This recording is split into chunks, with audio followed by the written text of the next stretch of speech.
మే 14 రోజున శ్రీరామ కళ్యాణం అయితే 23న శ్రీరాముడు లాంటి ఏపీ సీఎం చంద్రబాబు నాయుడునే పట్టాభిషేకం అవుతుందని చెప్తున్నాడు తెలుగుదేశం పార్టీ నేత బుద్ధ ఏంకన్న.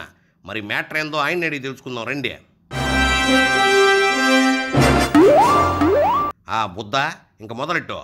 మే 23న ఆంధ్ర శ్రీరాముడు ఈ రాష్ట్రాన్ని శ్రీరామరాజ్యంలో చేసినటువంటి ఆంధ్ర శ్రీరాముడు నారా చంద్రబాబు నాయుడు గారికి ప్రజలు పట్టాభిషేకం చేయబోతున్నారు. ఇదిగో బుద్ధ, మే 23న అసలైన శ్రీరామునికి పట్టాభిషేకం అంటున్నావు. మరి వైకాపా బీజేపీ వాళ్ళు చంద్రబాబు గెలవడం అంటున్నారే. ఒక 2-3 రోజులు బట్టి వైఎస్ఆర్ సిపి వాళ్ళు బీజేపీ వాళ్ళు మురుగుతున్నారు చంద్రబాబు గారి మీద. ఇవాళ చంద్రబాబు నాయుడు గారు ఈవీఎంల గురించి మాట్లాడుతున్నారంటే 2014లో ఇదే ఈవీఎంలు మిమ్మల్ని ముఖ్యమంత్రి చేసినప్పుడు మాట్లాడలేదు, ఈరోజు మాట్లాడుతున్నారు అని అంటున్నారు. కారు కోతలకు వస్తున్నారు.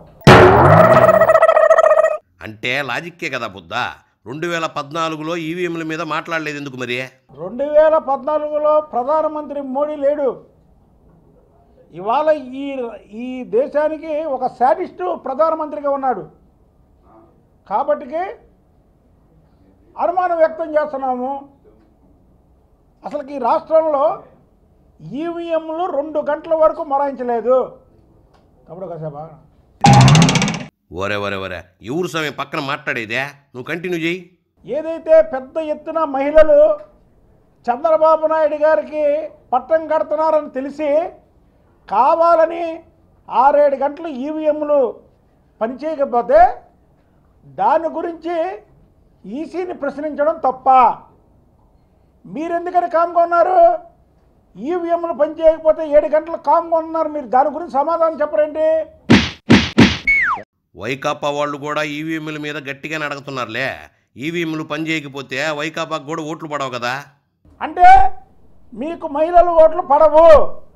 మహిళలు ఉదయాన్నే వస్తారు, ఉదయాన్నే వచ్చి ఓటు హక్కును వినియోగించుకొని ఇంటికి వెళ్ళి వంట వార్పు చేసుకొని పిల్లలను చూసుకోవాలి. కాబట్టి మహిళలు ఉదయాన్నే వస్తారు.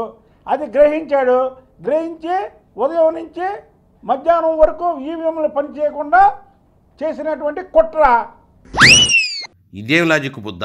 రీజన్ ఉండాలి కానీ మరి ఇంత చిల్లర లాజిక్లు ఉండకూడదు. ఎతంటావు?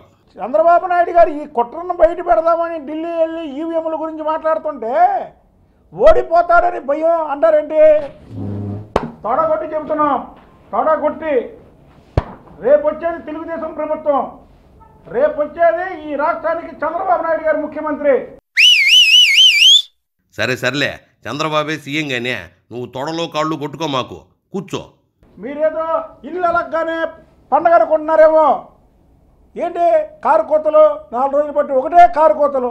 చంద్రబాబు నాయుడు గారు ఓడిపోతాడని ఓటమి భయం ఆయనకి. ఓటమి భయం అంటారా? ఈవీఎంలు 2 గంటల వరకు పనిచేయకపోతే అట్ల గురించి మాట్లాడడానికి వెళ్ళడం. ఈవీఎంలు ఇంకా భారతదేశంలో అనేక చోట్ల ఎన్నికలు జరుగుతున్నాయి. ఆయన ఆంధ్రప్రదేశ్కే ముఖ్యమంత్రి కాదు, దేశానికే ఒక స్ఫూర్తిదాతగా ఉన్నటువంటి చంద్రబాబు నాయుడు గారు. ఇదిగో బుద్ధ, ఈవీఎంల మీద మాట్లాడడానికి వెళ్ళడం తప్పు కాదు, కావాలనే ఏదో ఒకటి అనాలని అంటున్నారులే. నువ్వు కంటిన్యూ చేయి. ఆయన ఈవీఎంల గురించి మాట్లాడితే ఓడిపోతాడని భయం. ఎవరికి భయం? ఎందుకు భయం?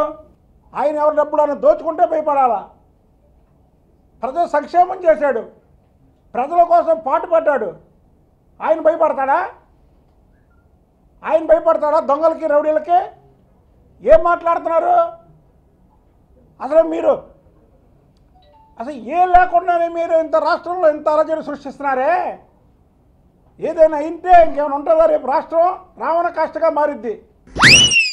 ఏమైనా అయితే అంటే అధికారంలోకి వస్తాడనే నీకు ఏదో మూల అనిపిస్తుందా ఏందే? 23ని ఈ రాష్ట్ర ప్రజలు చంద్రబాబు నాయుడు గారికి పట్టాభిషేకం చేస్తున్నారు తప్పకుండా. ఎందుకంటే ఈ రాష్ట్రం శ్రీరామరాజ్యంగా మారాలంటే చంద్రబాబు నాయుడు గారు కావాలని డిసైడ్ అయిపోయారు. మీరే భయంతో కుట్రల్లో కుతంత్రాలు చేసి బీజేపీతో లాలుచీపడి వైసీపీ అక్కడ నరేంద్ర మోడీ ఏమో హంతకులను వేరేస్తాను, దోపిడీదారులను పట్టేస్తాను, దోపిడీదారుల దగ్గర నుంచి డబ్బులు ఆగేస్తానని చెప్పి ఆఖరికి దోపిడీదారులతో చేతులు కలిపి ఈ రాష్ట్రాన్ని నాశనం చేయడానికి కంకణం కట్టుకున్నటువంటి నరేంద్ర మోడీ. ఇప్పుడు నువ్వు మోడీ మీద ఎట్లాంటి నిందలు వేస్తున్నావో వైకాపా వాళ్ళు బాబు మీద అట్లాంటి నిందలు వేస్తున్నారని ఊరుకోసామి. ఈ రాష్ట్రాన్ని దోచుకు తిన్నటువంటి జగన్మోహన్ రెడ్డి మీరా చంద్రబాబు నాయుడు గారి మీద అవాకులు చవాకులు పేలేది? మీ చెంచాలా చంద్రబాబు నాయుడు గారు ఓటమి భయం పట్టుకుందని చెప్పేది? టీడీపీ అంటే నచ్చనోళ్ళు చేస్తున్నారు లేకపోద్దా, అది సరేగానే టీడీపీ అధికారంలోకి వస్తుందంటావు అంతేనా ఫైనల్గా? ఈ రాష్ట్రంలో మళ్ళీ తెలుగుదేశం ప్రభుత్వమే వస్తుంది. మేము చెప్తున్నాం మీకు, మీరు అరాచకాలు సృష్టించారు ఎన్నికల్లో.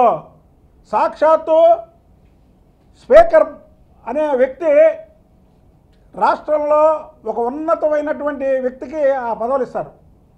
ఇవాళ అలాంటి ఉన్నతమైనటువంటి పదవి మీకు కోడెల సుప్రసాద్ గారు అనే ఆయన పక్కన పెట్టండి. ఒక ఉన్నతమైనటువంటి పదవిలో ఉన్నటువంటి వ్యక్తి మీదే దాడి చేస్తే వీళ్ళు ఎన్నికల రోజు నిజంగా అలాంటి వాళ్ళ అధికారంలోకి వస్తే ప్రజలకి రక్షణ ఉంటుందా? ప్రజలు ఒక్కసారి ఆలోచించాలి. మీరు ఎన్నికలు అయిపోయినా సరే ఇలాంటి జగన్మోహన్ రెడ్డి గురించి ఆలోచించాలి. అన్నీ ఆలోచించే ఓట్లేసారులే, నువ్వు ఎక్కువ టెన్షన్ పడమాక, ఆరోగ్యం పాడైపోద్ది. వెళ్ళే తినేసి పడు.